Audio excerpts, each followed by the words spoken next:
Hi, Shalom. My name is Daniel Rose. I am Director of Educational Programming at YESOD.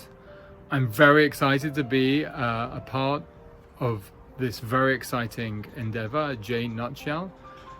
Kol hakavod to Miriam and Magda who have set this up, and I wish them only hatzlacha, all the very best of luck. And I'm very honored to be contributing a small idea. They asked me to share an idea about Judaism that I'm passionate about. That is the core value of education, of how central education is to Judaism as a value, as a national enterprise that every single Jew is involved in. Rabbi Jonathan Sacks writes very beautifully in an often quoted text from his book Radical Then, Radical Now, in almost poetic language. Let me read a few lines for you. The Israelites, slaves in Egypt for more than 200 years, were about to go free. On the brink of their release, Moses, the leader of the Jews, gathered them together and prepared to address them. He might have spoken about freedom. He could have given them a stirring address about the promised land to which they were traveling, a land flowing with milk and honey. Or he might have prepared them for the journey that lay ahead, the long march across the wilderness.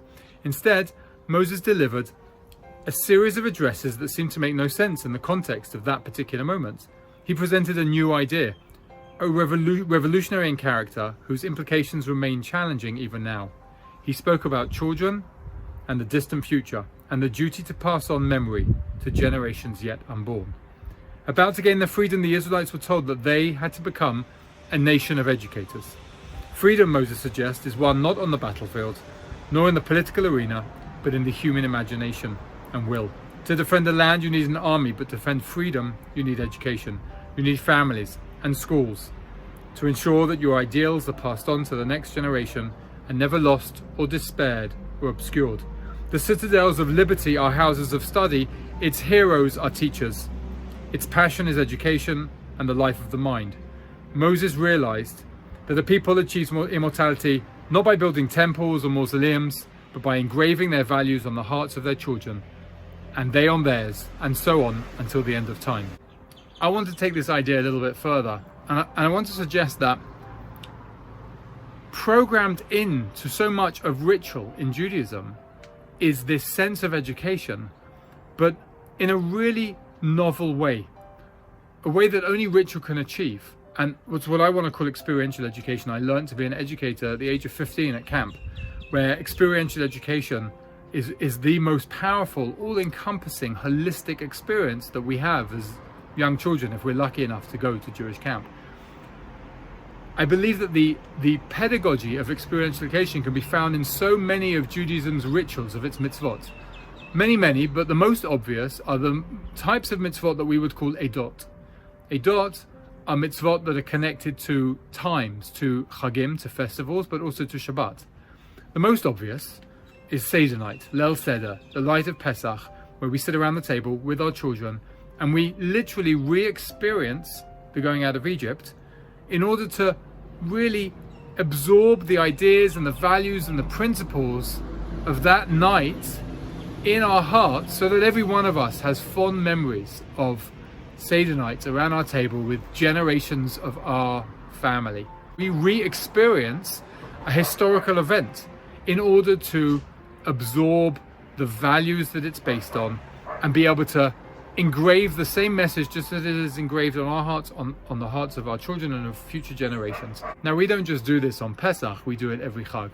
Sukkot, instead of learning about or reading the verses that describe how the Israelites would live in booths in the wilderness, we actually, for 7 days, go out and live in Sukkot, and live and eat and sleep in Sukkot, in order to experience what it must have felt like, the vulnerability of that, or the connection to nature, or whatever it is that the philosophy behind the mitzvot is trying to teach us. We're experiencing it in this experiential, powerful, experiential educational way. Shabbat is a beautiful and powerful example of this.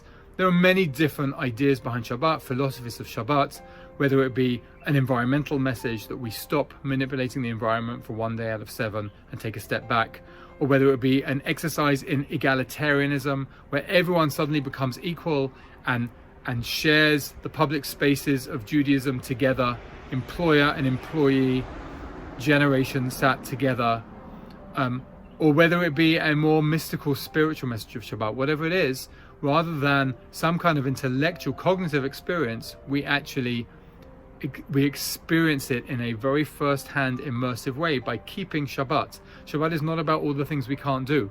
It's about the experience that they give us, together with the positive mitzvot, so that we can, as a family, as a community, as a nation, experience the values of Judaism. Judaism and the mitzvot of Judaism is a masterclass in the pedagogy of experiential education, because everything in Judaism is centered on education, on passing on, transmitting our values and our national narrative and history to our next generation. I hope that gives you some food for thought. Wishing you all, together with all at J Nutshell, health and happiness and much hatzlacha for the future.